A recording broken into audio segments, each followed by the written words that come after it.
Halo Sobat IKG, salam bahagia. Gimana kabarnya Sobat semua? Pastinya Sobat semua selalu dalam keadaan kesehatan yang optimal ya. Dan tentunya masih terus semangat dalam mengarungi kehidupan demi mewujudkan mimpi. Amin. Sobat IKG, hari ini gue mau membahas sebuah topik yang sebenarnya ya Sobat IKG, selama ini tanpa kita sadari kita hidup berdampingan dengannya. Namanya hal mistis. Ya, kata ini kalau kita dengar ya seolah bermakna yang hampir rata-rata condongnya dengan persepsi yang negatif ya. Kenapa ya? Karena hari gini zaman sudah berubah dan arti serta makna pun mulai bergeser. Ya samalah kayak emang kudu gila. Masa kita harus gila Bang Master? Gila ini mah gila lagi. Namun sebelumnya gue mau kasih pengumuman dulu ya Sobat semua. Sobat IKG boleh lihat ke layar. Akhirnya Sobat IKG, gue sudah berhasil menyelesaikan sebuah afirmasi baru yang Sobat dapat miliki. Agar apa? Agar dapat didengar setiap hari melalui gadget Sobat IKG. Namanya afirmasi jodoh. Nah, afirmasi ini berguna agar Sobat IKG selalu berada dalam state of mind yang tenang. Dan jika Sobat IKG sudah tenang, yakinlah Sobat semua, jodoh pasti hadir. Sampai Sobat nanti nyengir, jodoh bukan hanya bertemu Sobat IKG, tapi juga menyatu. Jadi di afirmasi ini ya, gue selipkan beberapa afirmasi gue yang dulu sekali ya, di tahun 90 ya, agar gue bisa mendapatkan seseorang yang luar biasa di dalam kehidupan gue. So, tunggu apa lagi Sobat IKG ya? Buat Sobat IKG yang memang membutuhkannya, langsung sikat Sobat IKG, hubungi adminnya atau bisa langsung ke websitenya. Ditunggu ya Sobat IKG. Kita lanjut Sobat IKG. Sobat IKG, kata mistis itu sebenarnya berasal dari bahasa Yunani kuno, asalnya mystikos, yang berarti rahasia atau sesuatu yang tersembunyi. Memang pada awalnya kata ini terkait dengan tradisi spiritual dan ritual yang bersifat sakral ya, khususnya dalam agama-agama misteri di Yunani. Jadi tradisi ini memang mengajarkan pengetahuan spiritual yang bisa dipahami melalui pengalaman langsung. Sekali lagi Sobat IKG, bisa dipahami melalui pengalaman langsung. Sekali lagi ya Sobat IKG, dipahami melalui pengalaman langsung. Nah, hal ini sering sekali gue sebut di IKG dengan nama gnosis. Jadi bukan sekedar pengetahuan yang rasional. Makanya setiap kali kita mengalami kejadian yang terlepas dari rasional, dari realistis, dari logika, pastinya hal tersebut tidak dapat dijelaskan Sobat semua. Nah, kalau kita mengacu kepada hal-hal yang tidak bisa dijelaskan, berarti fenomena persetan logika di IKG juga dapat dikatakan dengan fenomena misteri atau fenomena mistis. Ya, Sobat IKG, gue lebih suka ya menyebutnya dengan narasi yang memang nggak masuk logika, Dan kita nggak usah sok-sokan Sobat IKG mengoprek lalu dikaitkan dengan hal ilmiah. Karena hari gini sudah terlalu banyak tokoh yang mulai melemah. Hanya untuk memaksakan sebuah gagasan penjelasan fenomena spiritual yang berkaitan juga dengan kekuatan Tuhan atau ilahiyah, lalu dipaksain masuk ke ranah ilmiah. Agar apa? Agar terlihat cerdas dan dapat diterima Sobat IKG. Ya memang sih ya, karena hari gini banyak sekali orang yang suka dengan hal ilmiah. Nggak apa-apa Sobat IKG. Kalau memang yang ilmiah, 1 tambah 1 sama dengan 2. Bagaimana gravitasi, kita lempar bola, turun ke bawah. Bisa dijelaskan secara ilmiah.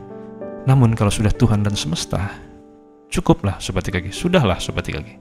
Kalau memang nggak masuk batas pikiran kita lepaskan saja. Itu kuasa Tuhan dan semesta. Kalau Tuhan bisa dijelaskan secara ilmiah dan masuk logika, namanya bukan Tuhan lagi, Sobat IKG. Nah, Sobat semua, dalam perkembangan konsep mistis yang masuk ke dalam berbagai macam bahasa ya, kemudian itu menyebar terus di Eropa, di Asia. Nah, di Indonesia itu akhirnya diadopsi dari bahasa Belanda, menjadi mistik ya, Sobat IKG. Mistik, makanya hal-hal mistik, hal-hal yang membawa makna spiritual, sakral, dan mendalam. Sobat IKG, mistis itu memiliki konotasi yang positif. Pada awalnya, merujuk pada pengalaman spiritual ya. Kebijaksanaan, hubungan dengan ilahi, dalam keadaan tenang dan damai, harmonis. Wah, pokoknya benar-benar selaras dan harmonis Sobat IKG. Namun seiring waktu, maknanya bergeser. Jadi dalam budaya populer modern, mistis sering diasosiasikan dengan sesuatu yang menyeramkan.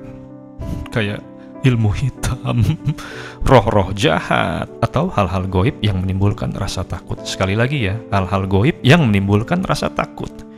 Media massa, terutama film horor ya, itu turut memperkuat konotasi negatif itu. Nah, Sobat semua, dalam tradisi budaya agama, di banyak tradisi, mistis adalah cara menjembatani dunia material dengan dunia spiritual, memberikan makna yang lebih dalam pada kehidupan manusia. Dalam Islam ada yang namanya zikir, ada yang namanya tasawuf. Zikir adalah praktek mengingat Tuhan melalui pengulangan nama-namanya atau doa tertentu. Tasawuf yang merupakan jalan mistis dalam Islam bertujuan untuk mendekatkan diri pada Tuhan melalui penghayatan spiritual yang mendalam. Dalam Hindu ada meditasi dan yoga. Praktek meditasi dan yoga adalah bagian dari tradisi Hindu yang membantu seseorang mencapai kesadaran diri, hubungan dengan ilahi. Latihan ini menciptakan keseimbangan antara body, soul, dan spirit. Dalam Buddha pun demikian, ada meditasi vipassana. Vipassana membantu seseorang mencapai pencerahan dan kebebasan dari penderitaan. Di Kristen ada doa kontemplasi, doa yang dilakukan dalam keheningan, fokus untuk merasakan kehadiran Tuhan secara langsung. Jadi praktek-praktek ini memang mirip dengan praktek-praktek agama yang lain. Ada Taoisme, Tai Chi, Qigong. Seni bela diri ini bukan cuma latihan fisik, tapi juga praktek mistis untuk menyeimbangkan energi dalam tubuh dan menghubungkan manusia dengan aliran Qi di dalam semesta. Konghucu juga ada ya, ritual penghormatan terhadap leluhur. Di Indonesia sendiri, Sobat IKG, ada berbagai macam tradisi mistis yang syarat nilai positif. Salah satunya adalah konsep semangat leluhur dalam budaya Jawa. Upacara seperti selamatan. Selamatan itu dilakukan untuk menghormati leluhur dan menjaga harmoni antara dunia manusia dengan dunia spiritual. Jadi ya, Sobat IKG, alih-alih dianggap menyeramkan, justru tradisi seperti ini mencerminkan rasa syukur dan penghormatan sebetulnya, Sobat IKG. Makanya di EKG ku selalu mengajak Sobat IKG untuk apa? Untuk merenung. Nah, bagaimana kita memahami mistis di hari ini? Penting buat kita agar tidak terburu-buru menilai kata secara negatif ya, sobat semua. Mistis dalam arti sejati adalah jendela menuju pengalaman yang lebih dalam dan makna yang lebih besar dalam kehidupan, ketenangan dan kedamaian. Ya sebenarnya nggak usah kata mistis yang kena stigma ya. Kayak kata micin juga, Sobat IKG, ya, berasal dari vetsin dari MSG ya, itu juga kan sampai sekarang kena stigma. Makanya ada generasi micin, yang katanya generasi micin adalah generasi yang gak pakai akal, terkesan bodoh. Karena hati-hati ya kalau makan micin bisa bodoh ya. Bahkan untuk sekelas orang yang punya intelektual tinggi pun jadi ikut-ikutan takut, Sobat IKG. Takut makan micin ya, terkena placebo ya. Padahal kalau kita belajar lebih dalam lagi, akhirnya kita bisa tahu kenapa MSG dan vetsin itu bisa kena stigma buruk ya. Samalah, Sobat IKG, begitu pula apa yang gue ajarkan sampai hari ini.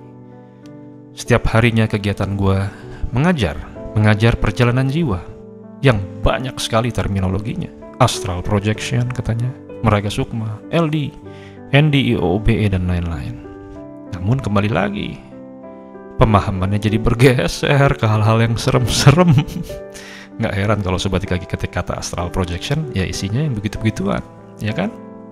Nah, Sobat IKG, di video berikutnya, EKG juga akan membahas fenomena-fenomena mistis yang memang berkaitan dengan apa?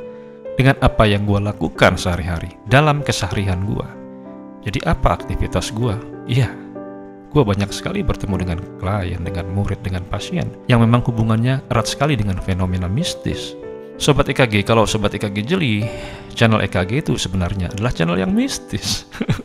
Iya, ya kan? Di situ Bang EKG-nya banyak merenung, berdiam diri lalu menjalani sebuah kehidupan yang banyak sekali yang nggak bisa dijelaskan dengan logika. Mistis yang sebenarnya, sekali lagi mistis yang sebenarnya, bukan yang serem-serem. Nah sampai hari ini pun kalau gue ditanya, "Hey Darta, sekarang kerjaan lo apaan?" Ya gue jawab, gue sampai sekarang sering sekali dekat hal-hal yang berkaitan dengan hal yang mistis. Nah demikian dulu ya Sobat IKG, nanti kita ketemu di video berikutnya. Untuk sekalian gue berikan pengumuman webinar selanjutnya, salah satunya adalah kelas online perjalanan jiwa untuk level kedua. Bagi kemarin yang sudah ikut ya, harganya akan gue bikin flat jadi 99.000 saja. Nah, jadi kalau yang baru ya pakai harga normal, tapi nanti di yang ketiga ikutan flat lagi gitu Sobat IKG. Oke ya Sobat semua, oke Sobat IKG, terus semangat dalam mengarungi kehidupan demi mewujudkan mimpi. Emang kudu gila.